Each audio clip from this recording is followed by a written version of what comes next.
Morning guys, going through the pass here over to Great Sand Dunes National Park. It's awesome to be able to get out and do this with, bring the RV out here. Definitely get to do things that you probably wouldn't have gotten to do otherwise, so very grateful for having the ability to do this.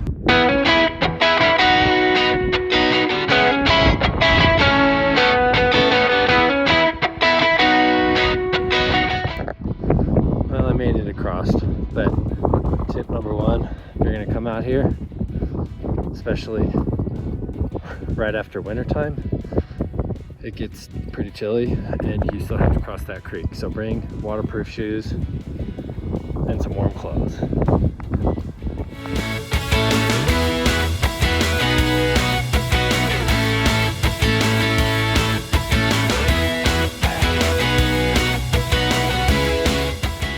Alright, took off my shoes. I'm just gonna cross over this way. This is probably the easiest. Oh, it's not. Water's not as bad as I thought.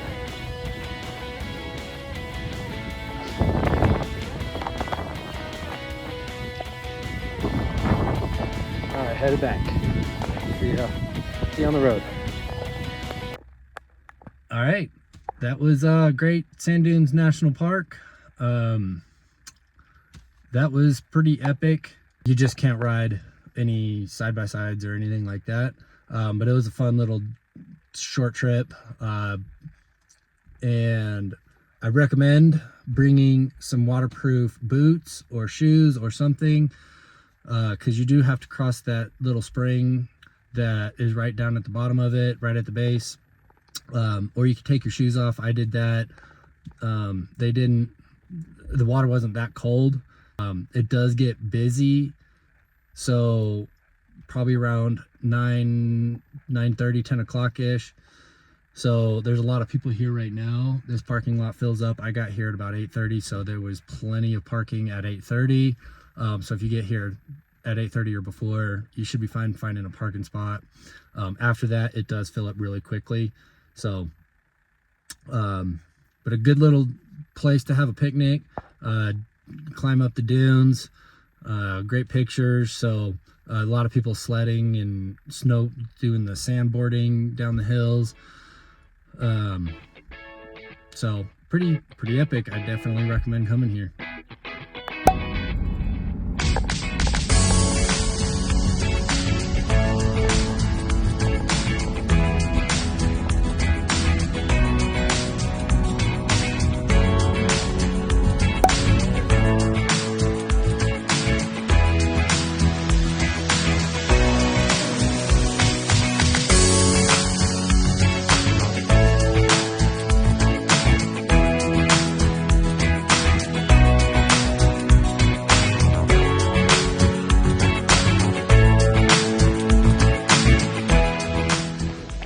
On my way back, just ran up Main Street. It's all uphill on the way back, and I'm definitely feeling this altitude. All right, guys, so I just got back off a run. Figured that I would take care of this fireplace before Mercedes and Wyatt got out here. But getting acclimated to 7,000 feet is not fun. Man, if it wasn't for the views, then I don't know. I don't know how much I'd be able to do it. Anyway, so I wanted to get this torn apart.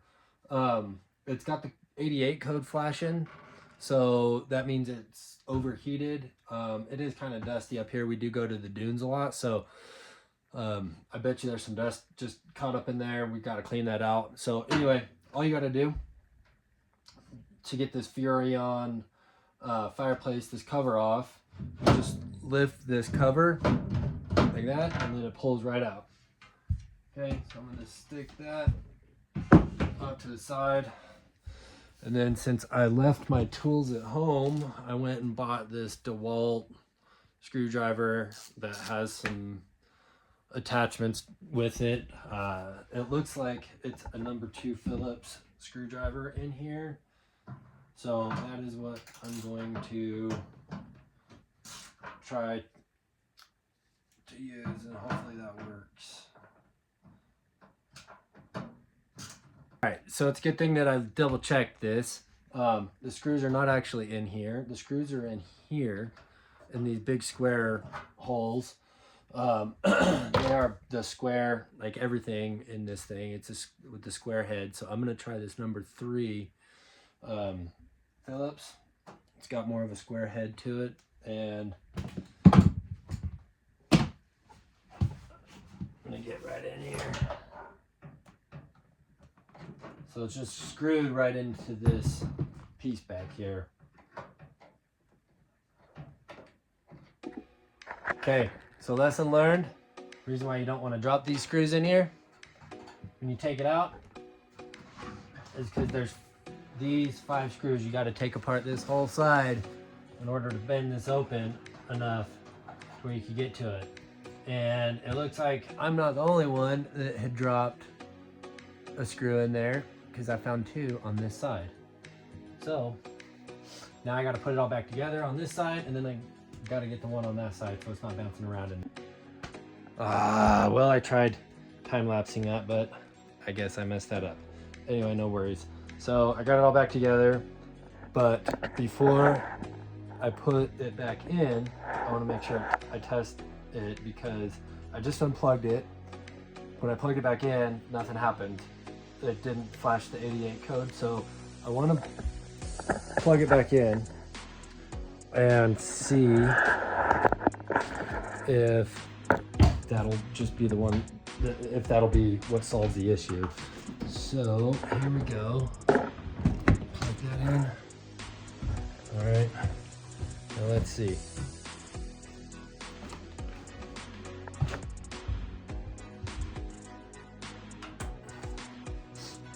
Haha! She working. All right, we're gonna test that for a little bit and then see if it shuts back off. If it does, then I'll tear it all apart and clean the motor out and stuff. But as of right now, it's working. So I'll let you know.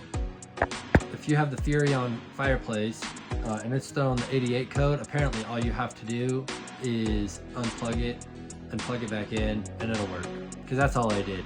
I pulled it all out for nothing. Oh well, now you know. All right, you can barely see him, but that bird right there has been attacking the window because it sees its reflection in my window since before 6 a.m. this morning. Woke me up, there he goes, and has been driving me nuts all day while I've been trying to edit some film and edit some pictures of the lodge here at Grandote, but I have been dealing with that all freaking day. All right, here we go. Just had some lunch, going to Camping World to pick up this seal.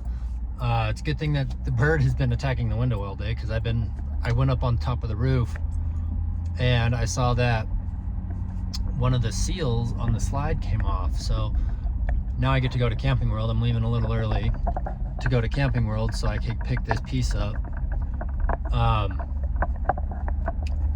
Other than that, I think there's another thing I need to pick up at Camping World, but I'll remember on the way up there. So excited that Mercedes and Wyatt are coming into town. We'll see them in a few hours.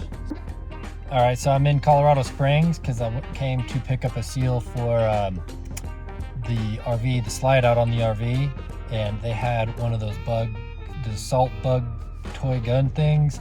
I went to go pick one up because I was gonna get that bird, but not for $50. I can't stand, I couldn't justify paying $50 for a toy gun. So I skipped on that, and hopefully the bird is not gonna be hitting the window tomorrow. If it is, I'm gonna go pick up that gun and get that little sucker.